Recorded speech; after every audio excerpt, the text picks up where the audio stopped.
کی بات ہے کہ اس وقت جب میں نے یہ غزل پہلی بار مشاعرے میں پڑھا تو لوگوں نے اسی وقت سے مجھے بطور شاعر تسلیم کیا. تو اس میں 2 شعر یہ کہ ٹوٹی ہوئی کشتی میں سفر کون کرے گا, ہم جیسے غریبوں پہ نظر کون کرے گا, سردار کا سردار پہ جچتا ہے مگر اب میسم کی طرح دار کو سر سر کون کون کرے گا. کرے گا. بہت خوب. تو اس پہ اس کے بعد یہ سلسلہ چل نکلا. فرمان خیال آپ 88 سے لے کر اب تک اردو شعر و ادب سے آپ منسلک ہیں, مختلف ادبی تنظیموں سے آپ کا وابستہ رہا ہے. تو آپ یہ بتا دیجئے کہ اس عہد میں جب آپ شعر کہہ رہے تھے اس وقت جو ادبی محافلیں ہوتی تھی انہوں نے آپ کی شاعری کو کتنا جلا بخشی, اور دوسری بات یہ ہے کہ جو ادبی تنظیمیں ہیں اس وقت جو ادبی تنظیموں کا ذوق و شوق تھا اور آج جو ادبی تنظیموں کا ذوق و شوق ہے اس میں کیا فرق نظر آتے ہیں آپ کو؟ نہایت افسوس کے ساتھ کہنا پڑتا ہے کہ وہ دور ہی کچھ اور تھا. اس دور میں اچھے سننے والے بھی تھے میری نظر میں, اس حوصلہ افزائی کرنے والے بھی تھے, اور اس کے علاوہ جو تنظیم ایک واحد ایک تنظیم تھی حلقہ علم و ادب کے نام سے, تو اس میں تقریباً 3-4 سال اس کی صدارت میں نے کی.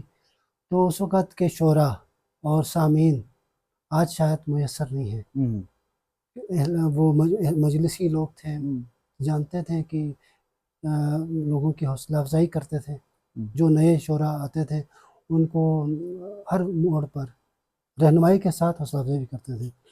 تو جب میں پہلی بار حلقہ علم و ادب کے کسی پروگرام میں مشاعرے میں شریک ہوا, عوامی مشاعرہ تھا ڈسٹرکٹ کونسل ہال میں, تو اس وقت کی گہما گہمی ذوق و شوق آج نہیں ہے. تنظیمیں تو آج درجنوں تنظیمیں بنی ہیں لیکن وہ ماحول نہیں ہے.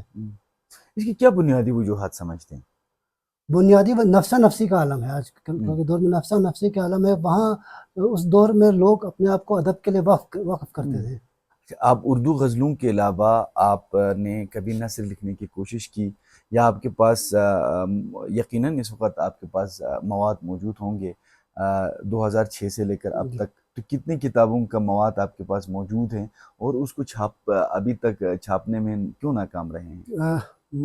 مشق جو شاعری کی جو مشق ہے وہ تقریباً 35 سال اس عرصے میں, تو آج ابھی تو میں یوں محسوس کرتا ہوں کہ ہر لفظ شعر بن کر ابھر آتے ہیں.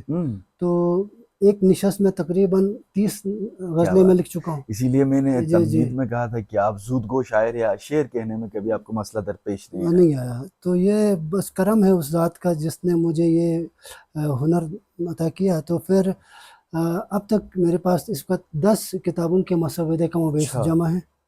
تو وہ میں اپنے ہاتھ سے ڈائری, میرے پاس ڈائری ہے 8-10 ڈائریوں میں میں نے اس کو لکھا ہے. تو انشاءاللہ جب یہ بھی ہمارے ناظرین کو بتاتے چلیں کہ فرمان خیال جہاں ایک خوبصورت شاعر ہیں, وہاں خود نویسی ہے وہ بھی بہت ہی کمال کے ہیں, اور آنے والے وقتوں میں شاید آپ اسی پہ کام کریں. جی میں کوشش کروں گا. کسی نے مجھے مشورہ دیا تھا کہ آپ نے جو اپنے ہاتھ سے لکھا ہے تو اسی میں ہی چھاپیں, کیونکہ آپ کمپوزنگ کا دور, یہ تو ایک وہ ہے جدید وہ ہے, تو کمپوز نہ کریں, جس طرح آپ نے لکھا ہے اسی انداز میں اس کو چھاپیں. تو دیکھتے ہیں کہ وقت کے ساتھ ساتھ کیا مجھے کرنا چاہیے. تو کتابوں کے مسودے پڑے ہوئے ہیں تقریباً 8-10 کتابیں مختلف موضوعات پر, آج تک جن پر کسی نے قلم نہیں اٹھایا. اس میں ایک کتاب شجر کا شجرہ کے نام سے, وہ صرف درختوں پر ہے, مختلف درختوں پر شجر کا شجرہ اس کا نام میں نے رکھا ہے. نام تو بڑے نام رکھے ہیں لیکن کام ابھی تک مکمل نہیں ہوا. تو پھر اس کے بعد میں نے آفتاب جمہوریت کے نام سے شہید ذوالفقار علی بھٹو کے نام پر ایک کتاب وہ تیار کی ہے, انشاءاللہ کوشش کریں گے. پھر اس کے بعد نعتوں کی کتاب بالکل تیار ہے معراج خیال کے نام سے. پھر بچوں کی نظمیں ہیں, وہ الگ کام ہے. ایک میں نے بہت, جہاں تک میں سوچ رہا ہوں کہ اس پر پروفیسر غلام حسین سلیم صاحب نے کہا تھا کہ میری نظروں سے ایسی کتاب نہیں گزری. وہ کتاب ہے ریشم رشتے, جو پاک چین دوستی پر ہیں, جس میں تقریباً 150 نظمیں شامل ہیں. تو پاک چین دوستی جو ماضی میں اور مستقبل اور حال کے اس آئینے میں نے پاک چین دوستی کو دیکھنے کی کوشش کی اور اس کو نظم میں اتاری ہے. تو اس میں 150 نظمیں شامل ہیں. چلیں ہم اسی کے ساتھ ساتھ آپ سے کوئی انتخاب کلام سنتے ہیں. پھر ہم آگے بڑھیں گے، آپ سے گفتگو کا سلسلہ جاری رکھیں گے. منقبت سے چند اشعار کی عطا. شاعر ہوں میں شبیر کا تابندہ رہوں گا، آہا. شاعر ہوں میں شبیر کا تابندہ رہوں گا، فرخندہ و رخشندہ و پائندہ رہوں گا، واہ واہ. فرخندہ و رخشندہ و پائندہ رہوں گا، نظروں میں بسائے ہوئے کربل کے مناظر، آہا. نظروں میں بسائے ہوئے کربل کے مناظر، آزردہ و رنجیدہ و نمدیدہ رہوں گا، کیا بات. آزردہ و رنجیدہ و نمدیدہ رہوں گا، اور اٹھ جاؤں گا ظاہر ہے کبھی بزم جہاں سے، اٹھ جاؤں گا ظاہر ہے کبھی بزم جہاں سے، مجلس ہو جہاں شاہ کی میں زندہ رہوں گا، یہ بات الگ ہے میرا مدفن ہو کہیں بھی، واہ. یہ بات الگ ہے میرا مدفن ہو کہیں بھی، اے کرب و بلا میں تیرا باشندہ رہوں گا، کیا بات ہے. اے کرب و بلا میں تیرا باشندہ رہوں گا، اور اے خالق شبیر کرم چاہیے تیرا، اے خالق شبیر کرم چاہیے تیرا، گر تو نہ سمیٹے تو پراکندہ رہوں کیا گا، بات ہے. یہ گر تو دوبارہ نہ سے سمیٹے، اے خالق بہت اچھا ہے. شبیر آہا. کرم چاہیے تیرا، آہا. گر تو نہ سمیٹے تو پراکندہ کیا رہوں گا، بات ہے. واہ اور واہ. شعر کی جنت میں پڑھوں گا میں قصیدے شہیدی کے، آہا. جنت میں پڑھوں گا میں قصیدے قصیدے شہیدی کے، کے. اور حلقہ شعراء میں پسندیدہ رہوں واہ گا، واہ واہ واہ. اور بہت اچھا. حلقہ شعراء میں پسندیدہ رہوں گا، اور میں مٹ نہیں پاؤں گا مٹانے سے کسی کے، آہا. میں مٹ نہیں پاؤں گا مٹانے سے کسی کے، میں لوہے شب و روز پہ یوں کندہ رہوں گا، آہا. میں لوہے شب و روز پہ یوں کندہ رہوں گا، اور شایان شہ دین ثنا لکھ نہیں پایا، شایان شہ دین ثنا لکھ نہیں پایا، اس بات پتا حشر میں شرمندہ رہوں کیا گا، کہنے. واہ واہ. اس بات پتا حشر میں شرمندہ رہوں شرمندہ گا. رہوں گا. بہت ہی خوبصورت کلام آپ نے عطا کی. بہت شکریہ. فرمان بھائی، گلگت بلتستان کی جو اردو ادب ہے اس پہ آپ کی گہری نظر ہے، آپ کا تجربہ ہے، اور گلگت بلتستان کے جو پرانے شعراء ہے یا جو جدید شعراء، ان تمام شاعروں کے ساتھ آپ کا اٹھن بیٹھن، آپ کی محفلیں رہی ہے، تو کتنا آپ مطمئن ہیں ان کے جو ادبی کام سے، ان کی شاعری سے، اور خصوصاً گلگت اور بلتستان کے ادبی جو فضا ہے اس کو ہموار کرنے میں کیا کیا عوامل درکار ہیں؟ اس وقت گلگت بلتستان کے طول و عرض میں آپ کے سوائے غزر کے شاید، غزر کا میں نے نہیں سنا، باقی دیامر میں، ہنزا نگر میں، گلگت میں مختلف جگہوں پہ تنظیمیں ہیں، ادبی تنظیمیں. بلتستان میں تو تمام اضلاع میں تنظیمیں بنی ہوئی ہیں. تو جو شعراء نئے آئے ہیں وہ بڑے کمال کے لکھ رہے ہیں، لیکن کچھ شعراء جدت میں شدت کے اس کی وجہ سے شاعری کا حلیہ خراب کر رہے ہیں، جس کا ہمیں دکھ ہے. تو شاعری کو اسی معیار کے مطابق پیش کرنا چاہیے. جدت کے نام پہ آپ تجربات جو کر رہے ہیں اس سے ادب کو کوئی فائدہ نہیں پہنچ رہا ہے. جو گلگت بلتستان میں اردو شاعری ہو رہی ہے اور جو عالمی ادب ہے، تو جو گلگت بلتستان میں ہونے والی اردو شاعری کو آپ کس نظر سے دیکھتے ہیں؟ کیا اس عالمی ادب کے معیار کے مطابق ہے یا ہمیں اور محنت کرنے کی ضرورت ہے؟ یہ جو مقامی ہماری جو مادری زبان بلتی ہے اور یا شینا ہے یا شینا کھوار ہے یا بلوچ کی مختلف بروشش کی ہے، تو اس کے باوجود ہم اگر اردو میں کلام لکھتے ہیں تو یہ بڑی بات ہے، بہت بڑی بات ہے. یہ ہماری ہمت ہے کہ ہم اردو میں لکھتے ہیں، کہ ہماری مادری زبان نہیں ہے، قومی زبان ہے. تو جو شعراء اس وقت لکھ رہے ہیں، جو نئی پوت جو ہے، نئے شعراء ہیں، جو ہمارے پرانے شعراء میں بھی بڑے اچھے شعراء ہمارے درمیان سے گزرے ہیں، جن میں ایک نام میں بار بار لوں گا، حسنی صاحب کا نام بار بار میری زبان پہ اس لیے آتا ہے کہ انہوں نے بڑی خدمت کی، جس کا ہمیں بعد میں ادراک ہوا، جس کا ہمیں بعد میں احساس ہوا کہ جو کام انہوں نے کیا تھا وہ آج تک کسی نے نہیں کیا. یقینی طور پر پروفیسر عظمت، پروفیسر ہمارے استاد محترم مرحوم جنت مقام، انہوں نے جو بے لوث ادب کی خدمت کی ہے وہ تو ایک تاریخ ہے. جو انہوں نے کام کیا ہے وہ رہتی دنیا تک ان کا نام رہے گا، کیونکہ انہوں نے نہ اپنا حال دیکھا، نہ گھر کا حال دیکھا، انہوں نے اپنے آپ کو ادب کے لیے وقف کیا. صحیح بات. جب ہم کلام لکھ کر ان کو دوستی کے دیتے تھے تو بڑے خوش ہوتے تھے کتنے ادبی طالب علم ہیں جن جی کو انہوں نے شاعر بنایا؟ ہم تقریباً اس وقت جتنے بھی شعراء ہیں مجھ جی ہاں، سمیت دیگر، آپ یہاں ہم تشریف رکھتے یقیناً ہیں، رضا بیگ گاہل صاحب ہو گئے، احسان دانی صاحب ہو گئے، اور اس کے علاوہ ہمارے عارف صاحب ہیں، ذیشان ذیشان ہے، مہندی صاحب ہیں. تو ان کے لیے جو انہوں نے بےلوث انداز میں کوئی شک نہیں، رہنمائی کی ہے، یقیناً وہ تو ہم دیکھتی دنیا تک ان کو یاد رکھیں گے، یقیناً. اور اللہ ان کو غریق رحمت کریں.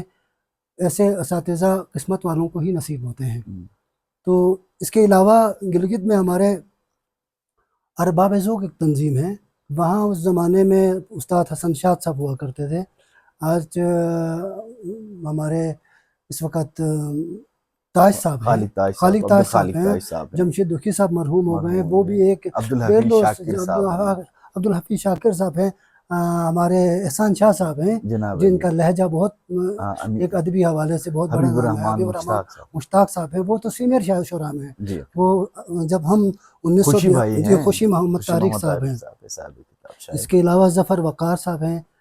تو گلگت میں بھی بڑے اچھے، اور پچھلے سال میں گلگت جانے کا اتفاق ہوا تو وہاں میں حیران ہوا کہ نئی نسل میں جو شعراء آ یقیناً گئے ہیں، وہ ان کا لہجہ، ان میں تہذیب تہذیب ہے. حیدر ہے، جی جی تہذیب جی ہے، جی لطیف رنجش اور ہے، راجب بہت رنجش اچھی بہت شاعری بہت کرتے ہیں، کمال. پاورفل شاعری کرتے ہیں، بہت ہی خوبصورت شاعری ہے ان کی. ہم، تو میں آج بھی اپنے آپ کو ایک طالب علم سمجھتا ہوں. طالب علم کیا ہے کہ اپنے آپ کو ناخواندہ سمجھتا ہوں ادبی حوالے سے، ایسا نہیں ہے، ٹھیک ہے نا. ایسا تو نہیں. کیونکہ لکھنے والوں نے بہت کچھ لکھا ہے، ہم، ہمارے لکھنے کے لیے کچھ چھوڑا ہی نہیں ہے. ہم، اور بالخصوص آج کل کے جو ہمارے شعراء ہیں گلگت بلتستان میں، ان کے کلام پڑھ کر کبھی کبھی تو حیرت ہوتی ہے کہ یہ کلام کہاں سے ان کے اوپر نازل ہو رہے ہیں، اتر رہے ہیں. تو عجیب طرز کے خیالات ہیں، جی احساسات ہیں جس کو منظوم کیا جا رہا ہے. تو میں خوش ہوں. انشاءاللہ گلگت بلتستان کا ادبی جو مستقبل ہے وہ نہایت تابناک ہے، نہایت روشن ہے. تو میں ایک بار پھر کہوں گا کہ آپ لوگ جدت میں حد سے زیادہ آگے نہ بڑھیں، ادب کو شاعری کی حد تک رہنے دیں. تو خدمت جو آپ کر رہے ہیں ان کا ہمیں احساس ہے. اللہ آپ لوگوں کی توفیقات میں اضافہ کریں، اور جو ہمارے جو پرانے شعراء ہیں تو ان کو بھی فراموش نہ کریں، ان کو ان کی خدمات کو یاد رکھیں، اور ہر فورم پہ اس کا برملا اظہار کریں. جی ہاں، ہم کیا کر سکتے ہیں ان کے لیے؟ اور کچھ تو نہیں دے سکتے، جی لیکن جو یہاں سے گزر گئے ہیں، مرحوم ہو چکے ہیں، راجہ محمد شاہ صبا صاحب، شیخ غلام حسین سحر صاحب، شمیم بلتستانی صاحب، ایسے بڑے نامی گرامی شعراء، ہم نے ان کے ساتھ مشاعروں میں شرکت کی، کلام پڑھا. تو وہ لوگ تھے اصلی جوہر شناس تھے، جنہوں نے جوہر کی پہچان، اس کو گوہر کی پہچان تھی. تو وہ وہاں سے اس وجہ سے جو آج کل شاعر آئے ہوئے ہیں تو ان کو بھی چاہیے کہ اپنے جو سینئرس ہیں ان کی قدر کریں، اور ان کا احترام کریں، اور ان کی تقلید کریں. بہت شکریہ. فرمان خیال آپ سے آخری سوال آپ کے سامنے رکھتے ہیں، پھر آپ سے کلام بھی سنتے ہیں. یہ بتا دیجئے کہ جو شعری سفر آپ طے کر کے آئے ہیں 88 سے لے کر 2024 تک، تو جو شاعروں ادیبوں کے جو مسائل ہیں وہ کیا سمجھتے ہیں، اور ان مسائل کو حل کرنے کے لیے آپ کیا تجویز دیتے ہیں؟ مسائل بے انتہا ہیں، خصوصی طور پر ادبی حوالے سے، ادبی فورمز کے لیے. یوں تو دعوے بہت کیے جاتے ہیں، ہر دور میں بڑے دعوے ہوئے، اور آج کل بھی دعوے کیے جا رہے ہیں کہ فلان وہ مرکز سے ہمارا رابطہ ہے، یہ ہے وہ ہے، لیکن اور کچھ نظر یعنی نہیں آ آپ اس رہا. کو سبز باغ کہیں گے؟ سبز باغ ہی آپ کہہ سکتے ہیں، کیونکہ یہاں پر وہاں پر اکادمی ادبیات کی شاخیں کھولنے کے لیے کئی میٹنگیں ہو گئی، جس میں میں بھی ایک دو میٹنگوں میں مجھے بھی شرکت کا موقع ملا. لیکن یہ جو سبز باغ دکھانے کا سلسلہ کچھ طول پکڑ رہا ہے. خدشہ ہے کہ شاید یہ ہماری اپنی زندگی میں نہ ہو. یعنی آپ یہ کہنا چاہ رہے ہیں کہ جو شعراء اور ادباء کے جو مسائل ہیں اس کو کبھی سنجیدگی سے لیا ہی بالکل نہیں نہیں دیا، بالکل نہیں لیا. آپ کو مختلف تقریبات کے لیے جب کوئی مشاعرہ ہوتے ہیں تو 5,000 10,000 میٹر خرچ جاتا ہے تقریبات کے لیے. اتنے دور سے ہمارے شعراء آتے ہیں، گلگت سے شعراء اسکردو آتے ہیں، اسکردو سے گلگت جاتے ہیں، اس کے علاوہ مختلف اضلاع سے، شیگر سے، روندو سے، خپلو سے بیچارے شعراء، بے روزگار شعراء جن کی مالی حالت کچھ بہتر نہیں ہوتی، وہ لوگ آتے ہیں رات کو ٹھہرنے کے لیے، ان کے پاس وسائل نہیں ہوتے ہیں، آمد و رفت کے لیے کوئی ان کے پاس مسائل ہیں، لیکن ادیبوں کا خیال رکھنے والا کوئی نہیں ہے۔ شاعروں کو واہ واہ تو کرتے ہیں، واہ واہ سے ان کا پیٹ نہیں بھرتا، کیا بات واہ واہ سے ان کی کتابیں چھپ کر منظر عام پر نہیں آئے گی۔ تو ان کو چاہے کہ عملی طور پر حکومتی سرپرستی میں آپ پیسے شعراء کے ہاتھ میں نہ ڈال دیں۔ ہمیں نہیں کہتے ہیں کہ آپ پیسے ہمارے رقم کم از کم دیجیے، شعراء آپ کے ایک جو کمیٹی بنا لیں، کمیٹی کے پاس کتاب لے جائیں، جو کتاب بہتر لگے اس کو چھاپیں۔ ہم یہ نہیں کہتے کہ میری کتاب چھاپیں، عاشق کی کتاب چھاپیں یا کسی اور کی کتاب چھاپیں، آپ ایک کمیٹی بنا لیں سینئرز کی، تو اس کمیٹی کے تھرو آپ ان کو چھاپنے کے لیے وہ خود جہاں سے چھاپیں، ہمیں کتاب سے غرض ہے، اور کتاب کی جو رائلٹی ہوتی ہے وہ شاعر کو ہی ملنا چاہیے۔ صحیح بات۔ کتابیں چھاپی جاتی ہیں مختلف ناموں سے، لیکن بیچارے شاعر اپنی کتاب ڈھونڈتے پھر رہے ہیں، اپنی کتاب کی کاپی کے پیچھے پھر رہے ہیں، سرگردہ۔ یہ بہت خدا کی قسم مجھے تو کبھی کبھار رونا آتا ہے۔ آپ کی تشہیر اپنی جگہ، لیکن تشہیر کے ساتھ اس کی تھوڑی سی مدد بھی ہو۔ یقیناً آپ کتابیں چھاپیں، 150 چھاپیں، 200 چھاپیں، 3 چھاپیں، اس کی پوری رائلٹی حق اس کا بنتا ہے، خون پسینہ اس کا، شاعر کا ہے، تخیلات اس کی ہے، مواد اس کا ہے، سب کچھ اس کا ہے، لیکن آخر میں اس کا پھل کوئی اور کھاتا ہے تو بہت دکھ ہوتا ہے، بہت افسوس کے ساتھ کہنا پڑتا ہے۔ شاید کہ میری بات گراں گزرے مختلف لوگوں پر، تو خدا کے لیے میں ان سے بھی دستبستہ گزارش کرتا ہوں کہ آپ جو شاعر کا حق بنتا ہے اس کو دے دیں، یہ اس کا حق ہے، اس نے ایک عمر اس کے لیے وقف کی ہے، زندگی ہم نے تج دی ہے اس راہ میں، تو آپ ان شعراء کی حوصلہ افزائی کریں، کھل کر کریں، آپ اپنے جیب سے نہ کریں، کہیں سے بھی ان کے لیے ان کو سہولت فراہم کریں۔ ہمارے پاس اگر تھوڑی سی آپ لوگ رہنمائی کریں، تعاون کریں، تو مستقبل قریب میں درجنوں نہیں بلکہ سینکڑوں کتابیں آ سکتی ہیں۔ بالکل۔ تو اس کے لیے حکومتی سرپرستی بہت ضروری ہے۔ میں ایک بار پھر کہوں گا، جو ہمارے سینئرز ہیں، آپ ایک کمیٹی بنا لیں شعراء کی، جو سمجھنے والے ہیں، اہل قلم ہیں، وہ ایک کمیٹی بنا کر کلیکٹ کریں، کتابیں لوگوں کی جمع کرنے کے بعد پھر اس کو مواد کو چیک کریں، اگر اچھا لگے، بہتر لگے تو آپ اس کو چھاپیں۔ میں یہ دوبارہ کہوں گا کہ کچھ لوگوں کو شکایت ہے کہ فرمان خیال کتاب وہ کرتے ہیں اور کتابیں نہیں آتی ہیں۔ یار ہمارے 100 مسائل ہوتے ہیں، وہ یہ نہیں سمجھتے کہ ہمارے مسائل کیا کیا ہیں۔ کبھی کسی نے پوچھا ہے کہ آپ کے کیا شعراء کے کیا مسائل ہیں؟ وسائل کیا، اونٹ کے منہ میں زرہ کے برابر وہ لوگ تعاون کرتے ہیں، پھر وہ اشتہار لگاتے ہیں، ایسا نہیں ہونا چاہیے۔ بالکل صحیح، ٹھیک ہے نا؟ بہت ہی خوبصورت گفتگو، اور یقیناً ہمارے جو شعراء کے بنیادی مسائل پر آپ گفتگو کر رہے تھے۔ اب آپ سے ہم ایک خوبصورت کلام سنتے ہیں، پروگرام کا وقت ہمارے پاس ختم ہونے والا ہے، ورنہ آپ سے ڈھیر ساری گفتگو کرتے، فرمان خیال سے ہم کلام سنتے ہیں۔ صف بصف آہ بلب جان بکف محو خرام، صف بصف آہ بلب جان بکف محو خرام، ہر کوئی وقت معین کی طرف محو خرام، کیا کہنا، اور آبلے رکھے ہیں کانٹوں نے بسر آنکھوں پر، آبلے رکھے ہیں کانٹوں نے بسر آنکھوں پر، ہم سوئے دشت بانداز سلف محو خرام، کیا کہنے، ہم سوئے دشت بانداز سلف محو خرام، ایک طرف سینہ سپر سینہ بسینہ ہم لوگ، ایک طرف سینہ سپر سینہ بسینہ ہم لوگ، ایک طرف دیکھیے پیکاں بہدف محو خرام، ہم بھی ہیں وقت کے منصور نرالے ڈب سے، ہم بھی ہیں وقت کے منصور نرالے ڈب سے، دار کی سمت بجاتے ہوئے دف محو خرام، دار کی سمت بجاتے ہوئے دف محو خرام، چشم گریاں سے تیرے ہجر میں گرتے آنسو، چشم گریاں سے تیرے ہجر میں گرتے آنسو، ابر نیساں کی طرح سوئے صدف محو خرام، ابر نیساں کی طرح سوئے صدف محو خرام، اور خوش نصیبوں سے گلے مل کے بہت روئے ہیں، خوش نصیبوں سے گلے مل کے بہت روئے ہیں، قافلے جب بھی ہوئے سوئے نجف محو خرام، آبلے رکھے ہیں کانٹوں نے بسر آنکھوں پر، ہم سوئے دشت بانداز سلف محو کرام، اور ایک طرف سینہ سپر سینہ بسینہ ہم لوگ، ایک طرف دیکھیے پیکاں بہدف محو محو کرام۔ کرام۔